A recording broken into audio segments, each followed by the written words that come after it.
merece uma consideração. É possível que se faça dezenas de mensagens em cima desse texto, escrevem-se livros sobre esse texto, esse pequeno texto, porque ele traz muita informação.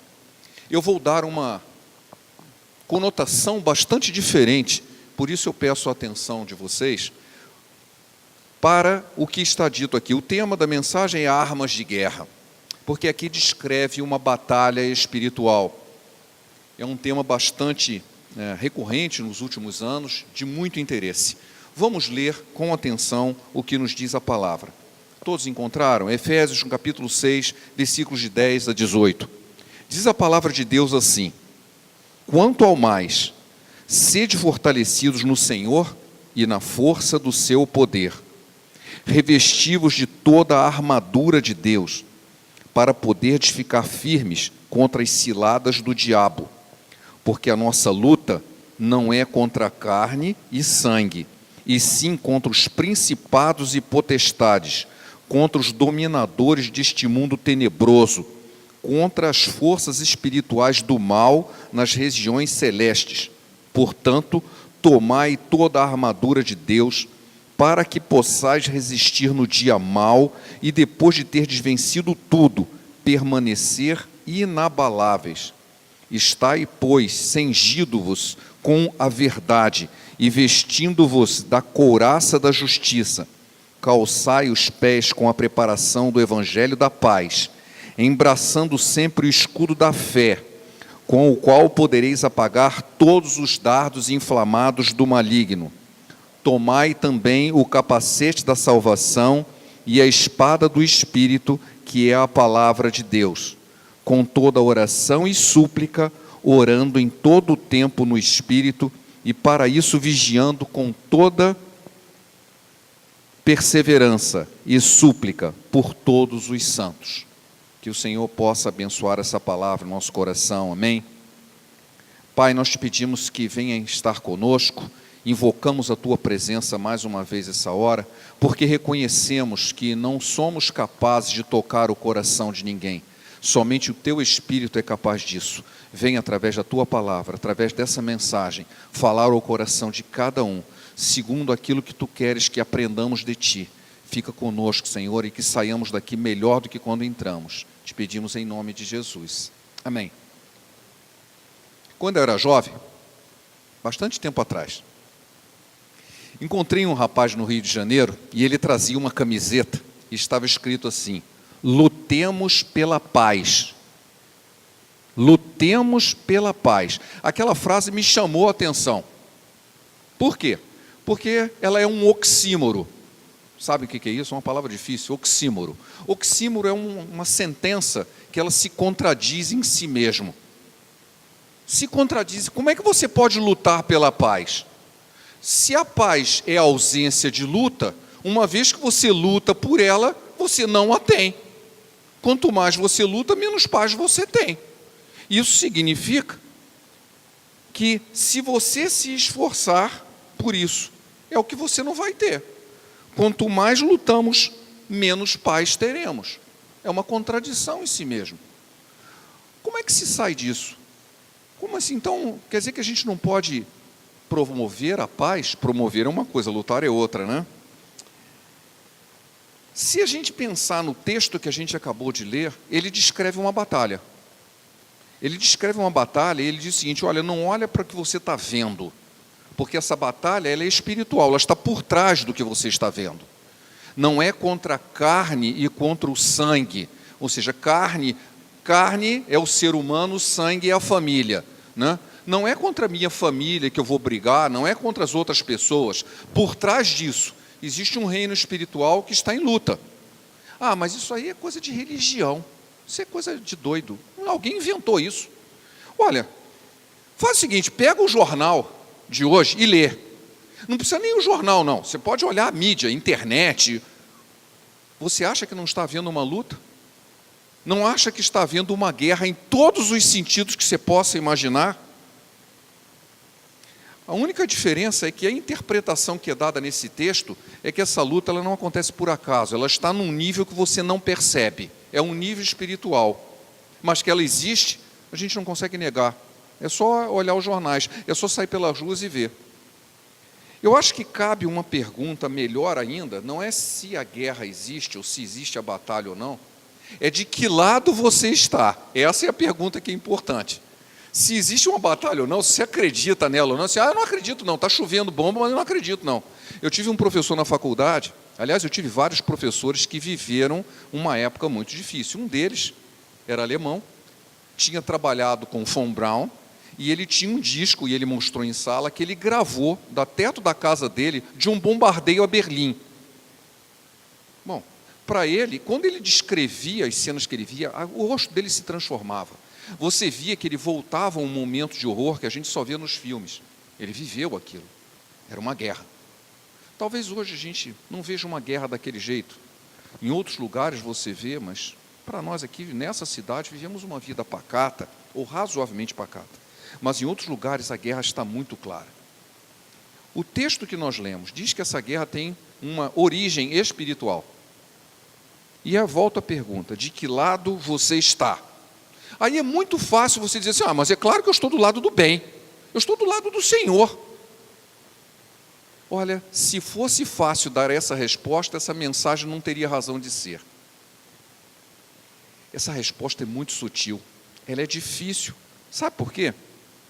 Se você observar a história que nós temos recente, mais antiga das guerras que a gente conhece, é muito fácil trocar de lado. Então, se você acha assim, não, eu sei de que lado eu estou, sabe mesmo? De repente você percebe que está do outro lado e não sabe. Vou dar algumas bem mais modernas, ou seja, ilustrações que na época que eu preguei essa mensagem, ela nem cabia. Vocês já ouviram falar do Osama Bin Laden, não ouviram? Ele foi treinado pela CIA. Ele foi treinado pelo governo americano para lutar contra os russos no Afeganistão. E depois ele se voltou contra os Estados Unidos e se tornou o maior inimigo do país. De que lado que ele estava? Do dele. Que ninguém sabia qual era. Então, assim, de que lado você está? Depende. Numa hora ele estava de um lado, outra hora ele estava do outro.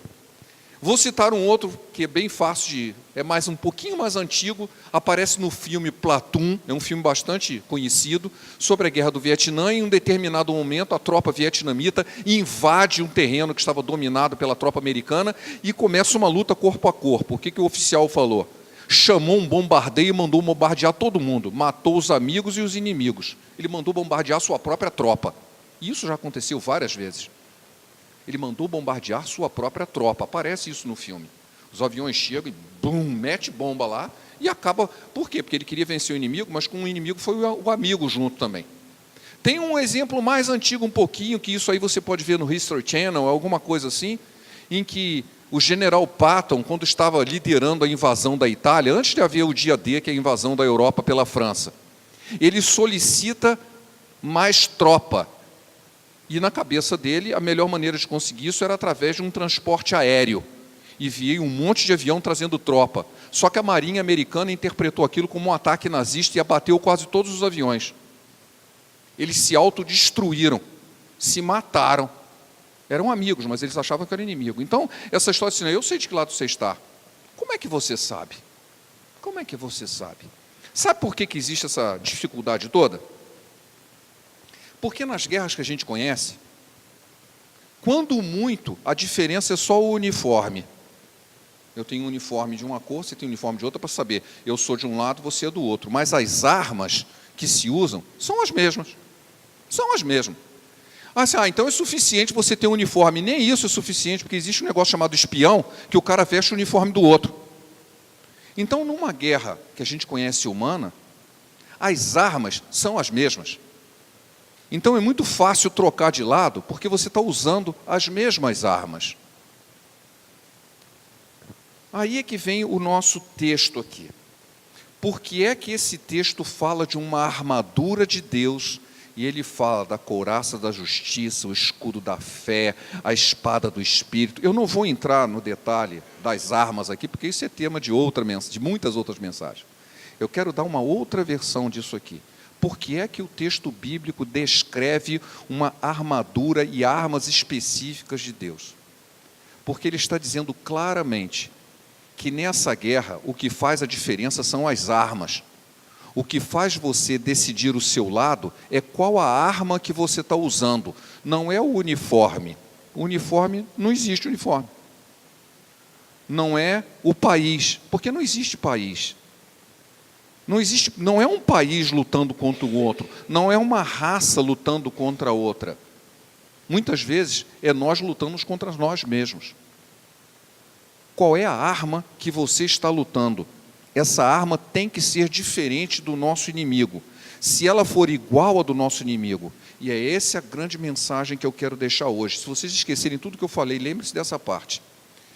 Na época do filme Guerra nas Estrelas, já passaram 9 filmes, então o pessoal esqueceu os primeiros filmes. O resto virou tudo ganhar dinheiro no cinema. Mas os 2 primeiros filmes tinham uma mensagem espiritual muito séria. Guerra nas Estrelas. Quem assistiu isso tem quase 30 anos. Acontece que em algum momento eles falam de uma luta entre o lado negro da força e o lado luminoso da força, o lado claro da força. Esse cara é do lado escuro, eu sou do lado claro. E havia uma luta entre os dois. E era muito fácil dizer, né? Mesmo porque tinha um sabre que um era azul, o outro era vermelho, né? Eles brigavam como se o azul fosse o bem e o vermelho fosse o mal. Ok. Mas em algum momento, o imperador, que na verdade lá significa o símbolo do mal, ele promove uma luta entre o Darth Vader, que é o bandidão lá do local, e o seu filho, que é o Luke Skywalker, que é o herói do filme. E é engraçado, porque o Darth Vader era aliado do imperador, mas ele começa a estimular o outro para ganhar a luta. E ele diz o seguinte: você tem que ganhar isso, tenha bastante ódio dele, que com ódio você vai ganhar dele. E começa a estimular a briga. Em algum momento ele dá a chave de tudo isso. Ele diz o seguinte: quando você ganhar dele pelo ódio, você o substituirá. Quando o cara percebe isso, ele larga o sabre e ele se deixa matar. Eu disse: eu não vou enfrentar. Porque aqui existe uma grande realidade espiritual. Se você usa as mesmas armas do inimigo, você não o vence, você o substitui. Essa é a máxima da mensagem de hoje. Se você usa as mesmas armas do inimigo, você não o está vencendo, o está substituindo. Você está se tornando tão mal quanto ele. Mesmo que você o vença, você não está destruindo, você o está substituindo, você está tomando o lugar dele. Essa é que é a grande profundidade espiritual do texto. Como é muito difícil de entender? Não, vou dar um exemplo que todo mundo vai entender o que está acontecendo no Rio de Janeiro. Já ouviram falar das milícias lá? O que são as milícias? São policiais reformados, alguns na ativa, gente que sabia lidar com armas, que, cansado da ausência do poder público em relação aos traficantes, eles se reuniram e declararam guerra aos traficantes e expulsaram os traficantes da sua região. Só que ao fazerem isso, eles descobriram que eles se tornaram uma nova forma de poder e eles tomaram o lugar dos traficantes. Agora os bandidos são eles. Simples assim. Eles usaram a mesma arma do inimigo. Destruíram o inimigo? Sim. E o substituíram. Tomaram o lugar de que antes era bandido. Agora os bandidos são eles. Simples assim. Essa é a ilustração. Se na guerra espiritual você usar as mesmas armas, você não está destruindo ou combatendo o inimigo, você o está substituindo. Essa é que é a grande realidade que nós precisamos entender. Então o que nós temos que fazer? Nós temos que estar atentos que nós não podemos usar as armas do inimigo. Existe uma outra pergunta, né, que eu acho que vale a pena, antes da gente entrar em um pouco mais de detalhe, porque você ouve esse tipo de oxímoro que eu falei no início. Eu já vi gente que defende ideologia política, quando você diz assim: mas você está mentindo. Aí eu falo assim: não, mas eu estou mentindo em prol da verdade. Hã? Como que você pode mentir em prol da verdade? Como que se constrói a verdade com a mentira? Isso é outro oxímoro, é mais uma enganação. Não, o meu objetivo, os meus fins são bons, por isso eu justifico os meios. Errado. Se os meios são ruins, você jamais atingirá um fim bom. Você vai substituir aquilo que você está combatendo. Você não constrói a verdade com a mentira. Você não constrói santidade com o pecado. Você não constrói o bem com o mal. E isso está escrito na Bíblia. Não te deixes vencer do mal, mas vence o mal com o bem. Romanos, no capítulo 12, versículo 21. Não te deixes vencer pelo mal. Vence o mal com o bem. troque as armas. Você jamais vai vencer o mal sendo mal. Você vai substituir o mal. Você não vai vencer o mal. Será que dá para ficar neutro? Mas eu não quero me meter nisso não. Deixa os outros brigar. Nessa guerra eu sou neutro. Não existe neutralidade. Eu costumo dizer que entre o céu e o inferno, segundo a própria palavra de Jesus, não existe um muro, existe abismo. Não dá para você ficar em cima do muro, dá para ficar no fundo do abismo, o que não é muito aconselhável. E não insiste, eu vou ficar em cima do muro. Não tem muro, tem abismo. Então não dá para você ficar em cima do muro. Se eu vou ficar neutro, errado. Você não pode ficar neutro. Não há possibilidade de ficar neutro. Como é que eu sei disso? Porque o texto, ele é muito claro. Veja o que o versículo 11 diz. Revesti-vos de toda a armadura de Deus, para poderes ficar firmes contra as ciladas do diabo. Você não consegue evitar isso. Não cabe a você decidir isso. O diabo vai aprontar com você. O versículo 13 diz o seguinte: portanto, tomai toda a armadura de Deus, para que possais resistir ao dia mau. O dia mau virá. Não depende de você, ele virá. Agora, você pode enfrentá-lo e diz assim, diz o texto, e depois de tudo, vencido tudo, permanecer inabalável. Ele diz assim, você vai evitar o dia mau. Você não vai evitar o dia mau, você vai superar o dia mau. Você vai vencer o dia mau, se tornando inabalável. Você não vai ser abalado. O dia mau virá e você vai permanecer inabalável, como se nada tivesse acontecido. Você vai sofrer uma cilada do diabo, mas não vai cair.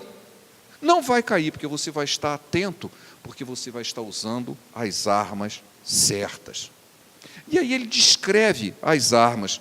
É interessante porque, não vou entrar no detalhe, há uma comparação aqui entre espada, capacete, couraça, que são armas, entre aspas, de 2000 anos atrás, ou de centenas de anos atrás. Para nós, talvez se falasse em colete à prova de bala, em AR-15, ou alguma coisa assim, fosse mais atual. Mas, na verdade, isso é uma comparação. Se você observar cada uma delas, ela diz, essas armas são 5. Verdade, justiça, paz, fé e salvação. É só ler de novo.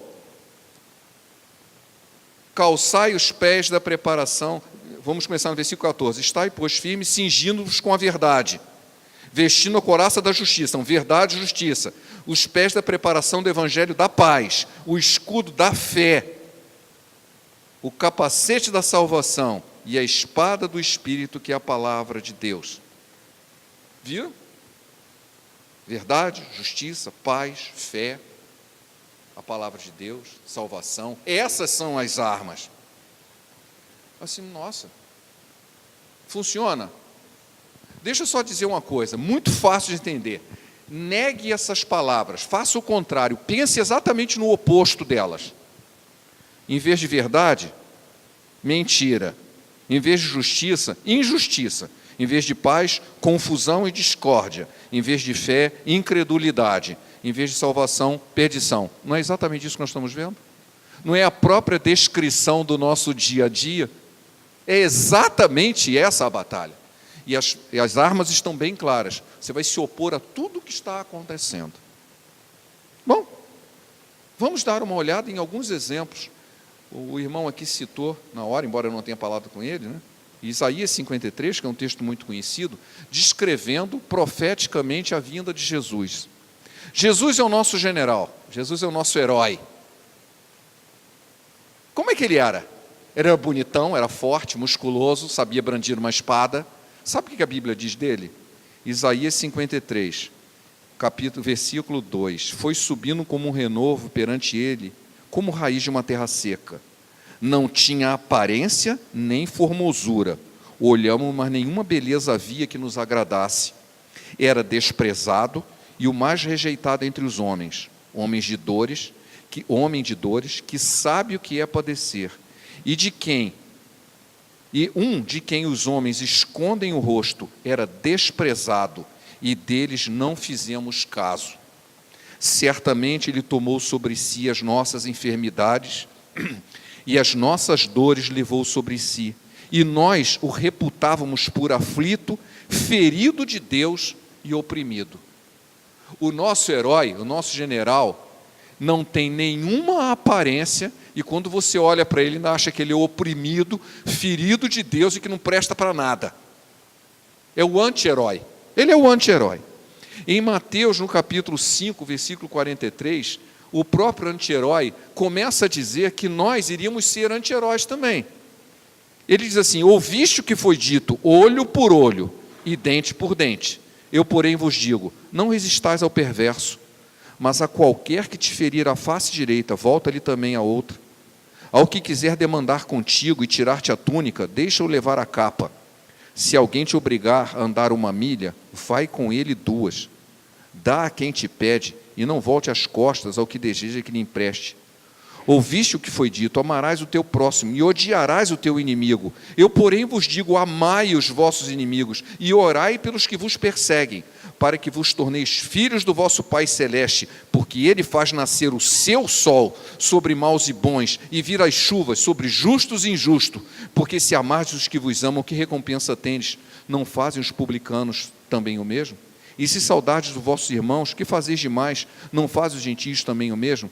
Portanto, sede perfeitos, como perfeito é o vosso Pai Celeste. A recomendação do nosso general é que nós vamos nos comportar completamente diferente do nosso inimigo. Quando eles odeiam, nós devemos amar. Quando eles fazem imposições, nós não confrontamos. Nós vamos agir, se eles mentem, nós vamos falar a verdade. Doa a quem doer, mesmo que isso nos cause muitos problemas. Nós vamos usar as armas de Deus, a verdade, a justiça, a fé, a paz, a salvação. Contra essas armas, não há inimigo que possa vencer. Talvez do ponto de vista humano, mas do ponto de vista espiritual, não. Tem pessoas que acham que assim, olha, eu vou usar de vez em quando. É igual aquele cara, se eu vou comprar uma arma e eu vou guardar em casa, mas ele não sabe atirar. É inútil. Ele está dando a arma para o bandido, ele não sabe atirar. Nós vimos um caso bem recente, que foi motivo de piada, mas era um caso triste. Um padre, ele resolveu fazer uma loucura.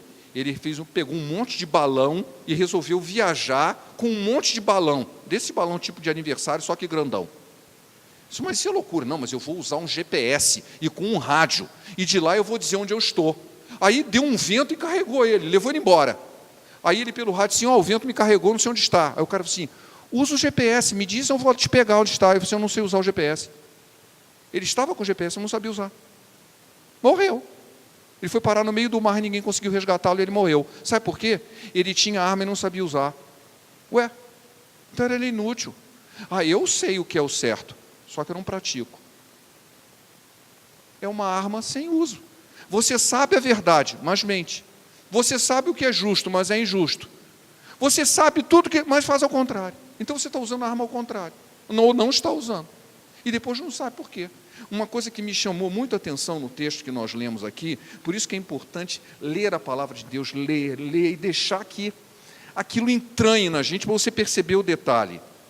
Veja como o texto é muito claro quando ele diz o seguinte, tomai toda a armadura de Deus. Ele não diz assim, olha, escolhe algumas aí e pega.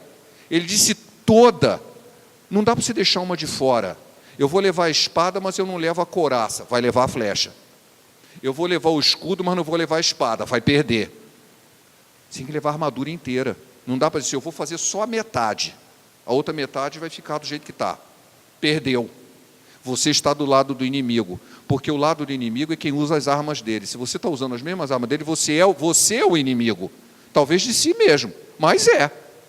Você só estará do lado claro da força, se é que é possível falar uma coisa dessa, se você estiver usando toda a armadura, e não apenas uma parte.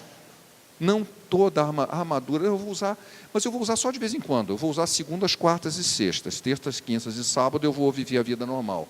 Você está no inimigo, você está do lado contrário. Eu vou fazer só de vez em quando, não é o tempo todo. É toda a armadura e o tempo todo. Você disse, não, mas eu preciso viver nesse mundo. Isso é verdade. Mas você não precisa ser do mundo. Se você frequenta os mesmos lugares, ouve as mesmas músicas, tem as mesmas conversas, tem os mesmos hábitos, não adianta dizer assim, é focinho de porco, orelha de porco, rabo de porco, mas não é porco, é javali. É a mesma família, não mudou nada. É a mesma família. Não, eu vou, mas, olha, eu vou lá, mas o meu coração, sabe, eu vou na balada, mas o meu coração está nas coisas de Deus. Ah, tá bom. Conta outra.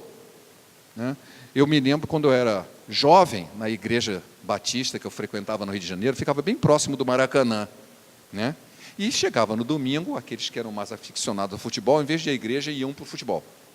E às vezes, nossa, você deixou de ir ao culto para ir ver jogos. Não, mas quem que disse que eu não posso testemunhar lá?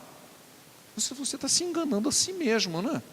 Você foi lá pregar o evangelho, você foi orar lá na arquibancada. Enquanto estava todo mundo gritando, você estava orando, né? Ah, claro. Né? A quem você quer enganar, né? Você tem os mesmos hábitos de todo mundo, senão, mas eu sou diferente. Diferente em quê? Você faz as mesmas coisas, você está usando as mesmas armas. Eu sou um soldado daquele exército de lá, mas eu uso as mesmas armas do exército de cá. Não, meu amigo, você é do exército de lá mesmo. O que define o lado é a arma, não é a boa vontade, assim, eu gostaria muito de estar do lado de lá, mas eu estou do lado de cá. Por quê? Porque você está usando a mesma arma. Sabe o que você pode fazer? Aliás, um outro texto que é bem assim contundente, está em 1 Coríntios 12, 21. Não podeis beber do cálice do Senhor e do cálice dos demônios. Não podeis ser praticantes da mesa do Senhor e da mesa dos demônios. Não dá para ser nas duas mesas. Ou você vai ficar em uma ou em outra. Bom, eu posso escolher. Hoje é o primeiro domingo do ano. É um bom momento para se fazer propósitos. Eu quero ficar do lado do Senhor. Eu vou usar as armas dele. Eu quero ficar firme no dia mau, como diz lá no versículo 13. Eu quero tomar a armadura de Deus, toda a armadura, e não apenas uma parte. Sabe o que eu tenho a dizer? Como qualquer soldado, você precisa ir procurar um quartel e praticar. Você precisa treinar. Não adianta você ter um fuzil em casa e não sabe nem como colocar a bala nele, não sabe atirar, né? Eu vi recentemente um zap de uma moça, né, toda bonitona, aí deram uma arma para ela, ela pegou e deu um tiro, levou um coice e caiu de costa no chão, né, porque principalmente o fuzil ele dá coice, ele dá um tranco ao contrário, né? E ela literalmente, pá, e plof, caiu para trás. Como assim? Não estava treinada, não sabe usar. Você quer usar as armas? Tem que praticar. Tem que treinar. Então, a gente tem que procurar aonde isso é feito. Como num quartel. É meio estranho comparar a obra do Senhor com um quartel, mas já que nós estamos falando de armas, né? Você tem que procurar os outros que já sabem manusear as armas bem, assim, como é que eu faço para usar isso? Eu vou te ensinar como é que é. Eu já fiz também curso militar, eu já dei tiro também, né? Eu me lembro que quando pegava munição velha, era um negócio meio ridículo. Você dava um tiro e fazia, puf, aí a bala caía ali na frente. A bala era velha e ela não dava tiro. Servia para nada aquilo. Era arma de, sei lá, de 100 anos atrás, que estava estocada há não sei quanto tempo. Vai lá dar o tiro, o alvo estava a 300 metros. Você mirava, puf, aí a bala caía ali na frente. Eu acho que tem muito crente assim. O sujeito, não dá para nada. Está usando coisa velha, coisa já gasta. Você quer ser ativo mesmo? Você tem que estar pronto. A Bíblia diz, estejais sempre prontos. 1 Pedro fala claro isso. A responder à razão da esperança que há em vós. Você tem que estar pronto. E você só faz isso praticando. Procure um lugar onde você possa desenvolver a sua fé. Onde você possa aprender a usar a armadura de Deus. Sem o qual, você vai estar sempre refém do exército inimigo. Porque eles sabem usar as armas dele. E você não sabe usar a sua. Eu quero ler Colossenses, no capítulo 3, versículo 12 ao 17. Não precisa abrir não, eu vou ler aqui. Revesti-vos, pois, como eleitos de Deus, santos e amados, de ternos efeitos de misericórdia, de bondade, de humildade, de mansidão, de longanimidade. Suportai-vos uns aos outros, perdoai-vos mutuamente, caso alguém tenha motivo de queixa contra outrem, assim como o Senhor vos perdoou, assim também perdoai vós. Acima de tudo, porém, esteja o amor, que é o vínculo da perfeição. Seja a paz de Cristo o árbitro que o hábito em vossos corações, a qual também fostes chamados em um só corpo, e sede agradecidos. Habite ricamente em vós a palavra de Cristo, instruí-vos, aconselhai-vos mutuamente em toda a sabedoria, louvando a Deus com salmos, hinos, cantos espirituais, com gratidão em vosso coração, e tudo o que fizerdes, seja em palavra, em ação, fazei em nome do Senhor Jesus, dando por ele graças a Deus Pai. Eis aqui uma orientação muito adequada. Primeiro, nós precisamos uns aos outros estar estimulando, treinando uns aos outros, ajudando uns aos outros. E se a gente lembrar, se tudo que você fizer, lembre-se que você está fazendo isso para Deus. Quando você fizer isso, opa, eu não vou mais fazer. Por quê? Porque eu não estou fazendo para Deus isso aqui. Ele não iria gostar que eu fizesse isso. Eu sei o que Ele gosta, então eu vou fazer o que Ele gosta. Não para receber recompensa, embora haja recompensa, haja promessa nesse sentido. E eu quero algum dia falar sobre as promessas de Deus nesse sentido. Mas não, você não faz isso para receber prêmio, senão você está fazendo um negócio com Deus. Eu vou dar uma oferta porque disse que se eu der, Ele vai dar o dobro. Isso é negociar, é um banco celestial. Você faz porque Ele vai ficar contente.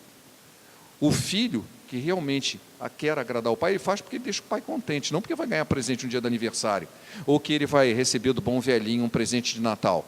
Ele faz porque é o certo, é o que deve ser feito e vai alegrar o seu pai. É assim que nós devemos agir. Nós fazemos isso porque nós vamos alegrar o nosso Pai. Porque Ele nos deu uma armadura, e diz assim, se você estiver usando essa armadura, quando vier o dia mau, você vai permanecer inabalável. Quando vier uma cilada do diabo, você não vai cair. Por quê? Porque você está praticando, você sabe lidar com a espada do Espírito, que é a palavra de Deus. Eu tenho uma espada, que algumas pessoas aqui daí, uma espada de verdade, porque por exemplo, uma espada. Eu comprei uma espada de verdade, lá em Toledo, na Espanha, que é um lugar onde faz espada medieval. Eu trouxe uma espada templária desse tamanho aqui. E eu, qualquer hora, eu vou trazer. Eu quero que vocês brandam uma espada. Porque a gente vê esse filme, o cara... Pega uma espada daquela e faz. Tenta ver. O cara chega e dá uma corte que corta o ar, faz... Pega uma espada de verdade e tenta fazer isso. Se ela não vai levar seu braço junto. Ela é pesada, ela é difícil. Tem que saber manejar. Você precisa manejar a palavra de Deus. Você precisa ter o escudo da fé. Quando vier o dardo do inimigo, você não vai pegar. Não vai pegar. Sabe por que a Bíblia diz que é para apagar o dardo? Um comentário. O escudo daquela época era feito de madeira. A maioria era feito de madeira. Só no escudo da época de Jesus. Depois é que começaram os escudos de metal. Algumas usavam escudos de metal, outras não. Mas o escudo romano, ele era de madeira revestido de couro. Por quê? Quando vinham dardos inflamados, o cara botava fogo na ponta da flecha e jogava. Ela pegava ali e apagava. Ele molhava o couro com água, de tal forma que quando espetava no escudo, virava fumaça. Ficava espetado e apagava. Então é o seguinte, o escudo da fé, vem o dardo e ele apaga. Você não apenas não é atingido por ele, mas ele apaga o fogo. Use o escudo da fé. Aprenda a manejar a espada do Espírito, que é a palavra de Deus. Vista a couraça da justiça. Seja a verdade, paz. Tudo isso que está descrito aqui, que a gente pode ir lá depois com mais calma, a gente vai estudar isso mais tarde, torna-se a armadura de Deus. E aí sim você vai dizer, eu sei de que exército eu sou. Eu uso a armadura, toda a armadura. E eu vou ficar firme no dia mau. E eu não vou cair nas ciladas do inimigo. Eu quero terminar com um texto de Josué 1,9, para que a gente pense o seguinte, você pode tomar uma decisão, hoje é o primeiro domingo do ano, tome uma decisão de vestir a armadura de Deus. Você acha que vai ser difícil? Vai. Vai ser complicado? Vai. O inimigo vai tentar impedir? Vai. Ele vai dizer que isso aí não é para você, que é pesado demais, que não serve para nada. Ele vai tentar te desanimar. Seja perseverante. E eu quero dizer o que está em Josué 1,9, que é um texto muito conhecido, que eu tive a oportunidade de dizer para o nosso querido irmão Deltan Dallagnol, muitos já ouviram falar dele, eu tive o privilégio de encontrar com ele pessoalmente no ano passado, e eu pude falar isso para ele, embora ele já conheça, porque ele é um crente muito fiel. Josué 1,9, não te mandei eu, esforça-te e tem bom ânimo, não temas nem te espantes, porque o Senhor teu Deus é contigo, por onde quer que andares. Oh glória! Se você está do lado certo, se você está usando a arma certa, se você está no exército certo, olha a promessa, Não temas, nem te espantes. O Senhor teu Deus é contigo, por onde quer que andares. Amém?